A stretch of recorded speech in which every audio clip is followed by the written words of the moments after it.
that the child, by using a hand, can find the objects in the field which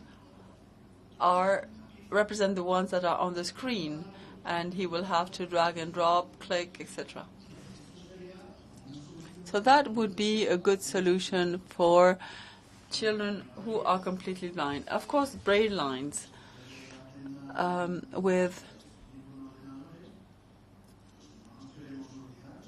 even though students use computers, blind children need to learn Braille, the Braille language. In primary education, when they learn to read and write,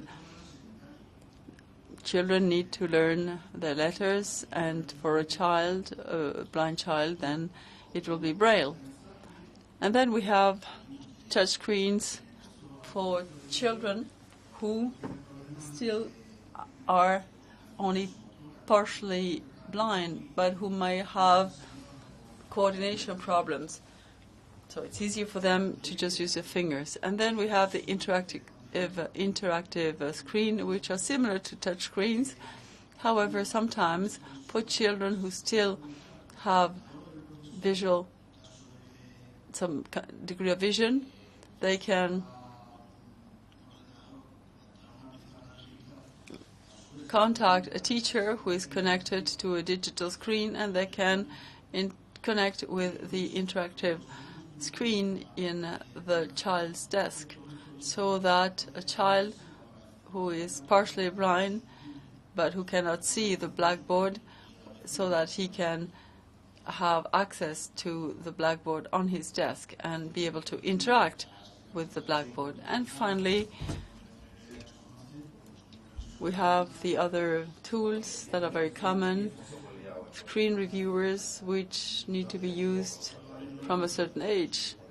It would not be possible for a 4-year-old to use this tool because there's many different key combinations which he could not remember, and then the control and the insert buttons, and of course the child would not be able to do that, so this is something that you need to introduce later on. And then something which people don't often realize is the fact that operational system, Linux or Windows or whatever, have many tools whereby you can change the configuration of the screen, the colors, icon sizes, fonts, menus, and many children who have partial vision, with that and perhaps a larger screen, they would be okay. So perhaps that would be enough. So as I was saying before, the biggest problem is not the tools themselves, because we have access. The problem is that applications need to be made accessible. The Accedo group understand that accessibility is not only a matter for the child to manage the application or handle the application. We're speaking about educational interactions, so that we have a wider view of accessibility here, so that the child should be able to manage the tool, and that and that the application complies with the educational purposes that it's meant to ensure. Because if I don't know how to multiply by 3, well, I won't go too far away. So accessibility is not a matter of using the application with the tabulator or with the space key. I need to learn also what the my other fellow students learn. So in order to develop the applications, we suggest 2 strategies: directed and non-directed applications. Directed applications are meant for younger children, and they need to be accessible by themselves without the need of a screen reviewer, because a small child would not be able to use this kind of devices, so that the application itself should be able to be handled by the child to learn through speech or a keypad. And we have a few guidelines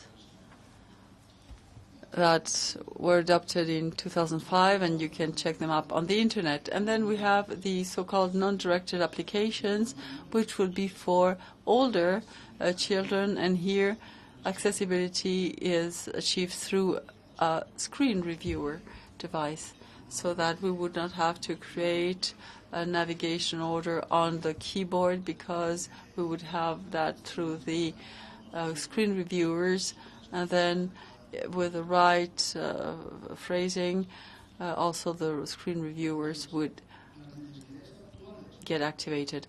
What are our current needs?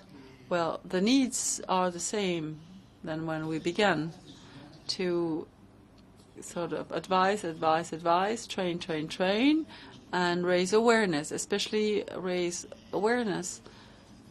But raising awareness, I think, is the most important part, because if people need training, they will request training from you.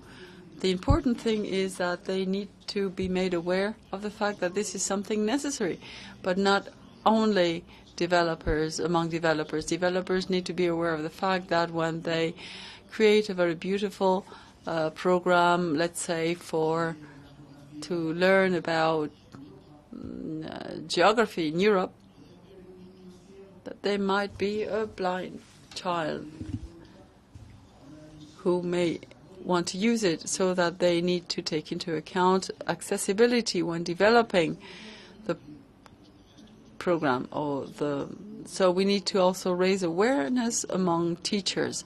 One of the most important aspects of this new educational model is that teachers, besides having lots of contents on the internet or in CDs, etc., they can eventually generate their own context with tools, and also place that in different repositories, as Antonio was explaining. But of course, they need to bear in mind that they might have visually impaired children in their classroom.